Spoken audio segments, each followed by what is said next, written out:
Hey! Hey! Let me just say, we don't really talk very much, do we?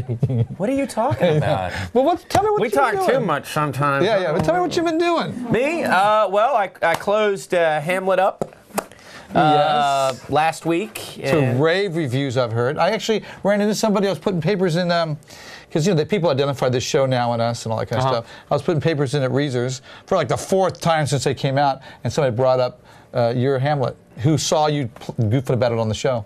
Oh, yeah? It was, and I don't know her name. Sorry, I forgot. If you're watching this, So she came and saw the show? it was just one of the housewives of Tahlequah. There were a lot of women there. Well, you brought this housewife out. She was telling me how good it was. She said, "Your boy." She was calling you my boy. Your boy Jeremy was great. We did, yeah. It was Simply Shakespeare. Round of applause for Megan White, our director. Yeah, Megan White. Studio Yay! audience. Yes. Yeah. Megan White, Sequoia. But you're doing something else. You did something else. Well, this is you. My wife told me about it. Yesterday, I went down with his wife. To Muskogee, to this little bed and breakfast. She's really good friends with Franny. Franny is The Carroll House. yeah, she owns the Graham Carroll House. Graham Carroll House. Nelson, her past husband, was my best friend. Yeah, you were telling me about that, and she's really cool. It's this bed and breakfast down in Muskogee, and the house is really big, and it looks like it's. It sounded weird. Her husband passed away, Nelson. That's what I meant. I know what you mean. I know. I'm sorry. House is really cool. Looks like a kind of a Tudor It's a mansion. mixture, French and English. Oh, it's unbelievable. I don't know. It was really cool. Anyway, it's a dinner theater thing that we're doing there. Everybody's in character. It's a murder mystery. And you're going to be the host. I'm the host, and I play the father of the bride. So it's around and, a bride. I'm supposed to be mob connected, so I'm thinking I'm gonna do a voice like this. Welcome to my house. My daughter's getting married to an idiot. Cigar, that kind of thing. Well, anyway, I think doing this voice for 3 hours might make. Well, let me tell you what I did.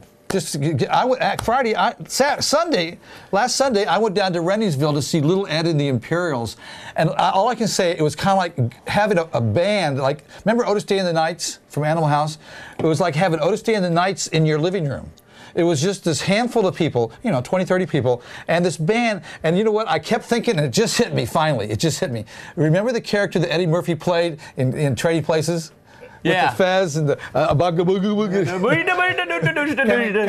Coming to America. Anyway, Little Ed, it was like having Eddie Murphy in character singing in your living room. And this band that was like so animated, it was like the Chipmunks on speed. It was this incredible. Anyway, that was at Renniesville. So let me say this to you. If you get a chance to go down to Renniesville and pick up on some blues, I don't think they're going to ever spoon up anything that isn't tasty. That sounds interesting. I went to the Dust Till Dawn Festival a couple years ago, and I had some fun. What was this? A Slide Queen, Joanna Connor? I don't know that. Anyway, let's move on. Let's just move on. Okay. Anything else that we want to mention before we go? No. Okay. Let's just kind of give us a little, Thursday night. Big thing. I'm really partial to Yonder Mountain String Band. I have to say, I have always loved these kind of groups ever since the days of Bob Dylan and the Byrds and the Burrito Brothers. Thursday night, that's tonight. Thursday night tonight. Well, if you're watching the premiere episode of this episode. Up at Kane's is going to be Yonder Mountain String Band. Okay. And it's a great act. If you I've heard like you talk bluegrass, about them before. they're really, really good. But we also want to mention one of your favorite bands is going to be Slipknot and Korn. It's going to be over at the Zoo Amphitheater. But I want to mention one right here in our backyard. I look forward to this will be Friday night, Mason Jar Revival at Roxy's. If it's a Friday night and you're here in Tahlequah and you want something to do, this is going to be a good band. And it's not, even though I'm talking about Slipknot and Korn, we're talking about Canes and stuff, it's not a bad band. It's going to be a great band. There's also something else going on Friday night, and I'm going. My wife and I are going to go. My wife Bridget writes the wine reviews in the Current, and there's a guy named Rhett Butler who's going to be at Title School Vineyard, and they're doing a concert. And so I haven't got time to go into who Rhett Butler is. Is that in Drumright? Drumright, Yeah. Okay. It's title school and drum right. Oh, yeah. But Rhett Butler is one of those characters that could be an Arlo Guthrie or could be, I mean, he's just so big, he probably just hasn't got the big breaks, but he's that good. He's a very good songwriter, very entertaining. You might see him in a performing arts center in Austin or something, but they have him at drum right. So we're going to go up Friday and see that. And it's going to be a wine tasting and a dinner and all kinds of fancy stuff. Cool. Hey. You think about the wine. Yeah, yes. That's more of a beer. You ever been have you been to the Grape Ranch? Not yet, but on May 17th. Got that in there, didn't I? Yes. You, me, and Mikey B are going down to the Grape Ranch in Okemah to interview Susan Herndon, little Susie Herndon. And Wanda. I love Susan Herndon. Wanda, you might want to be calling me. Make sure that I'm keeping my hands to myself because she is gorgeous. Yeah, well, We'll see I'm how that goes. going to mention something else too then. I think it's going to be next Saturday. Do you remember a band called Caroline Spine? Yeah. Well, see, Drew, you're local. You're Oklahoman. I came from the West Coast when I first came here, and George was going to have down at Roxy's Caroline Spine, and he goes, it's going to be a big show. And I don't know who he's talking about. I have no idea. So I show up, and there's like 5,000 people trying to cram into Roxy's. Well, they're going to be playing the Flytrap next Saturday. Caroline Spine. Flytrap is a cool place, kids. Check it out. And Caroline Spine, what is it? Was a kind of a band that made a couple songs in the local.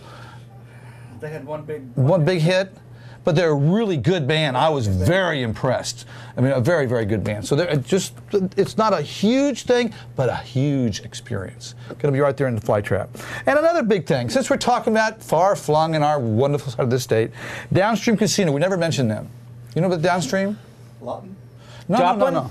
That's if you're coming in from Joplin on 44, and you look over to your right at night. There's a building that changes colors. It's a big hotel that has it goes from red to green to blue. Yeah, I know. Anyway, Foreigner's going to be there. They're going to be there on For Rigner? next, and it's going to be on Sunday. Little next double Sunday. vision. Yeah. Foreigner's going to be there. I thought that might be interesting to tell you about. And then another something. Styx is opening up for them. And then, I'm sorry. Go ahead. Styx is opening up for them. Styx. We got 1 minute. 1 minute. A favorite thing of mine is the Lifers are going to be playing it at Tulsa on Sunday. It's Sunday coming. And the Lifers, they're going to be at Exit 6C. And this is just a little bit of news. Exit 6C is going to close. Yeah, I was getting ready to bring that up if you didn't. What's that? What was that? We talked about it a couple of weeks ago, but you think that the landlord raised the rent or something, so they're like, oh, gosh. But they might open up. They have an opportunity because there's several buildings over there that they could probably just move over. Yeah, they're looking at moving around, find a new location. But they were going to close right away, but they're going to stay open until D-Fest. So if you're a person that really loves to feel like you're in the living room with one of the biggest bands in the country, a real band with a lot of soul, go up the next couple of weeks and see the Lifers on a Sunday. You got Steve Pryor, you got David Teagarden on drums, who played with Bob Seger and everybody else. It's going to be a good thing. Okay, we got to go to commercial. Don't go anywhere, kids. We'll be right back with a little bit more Tom and Jeremy.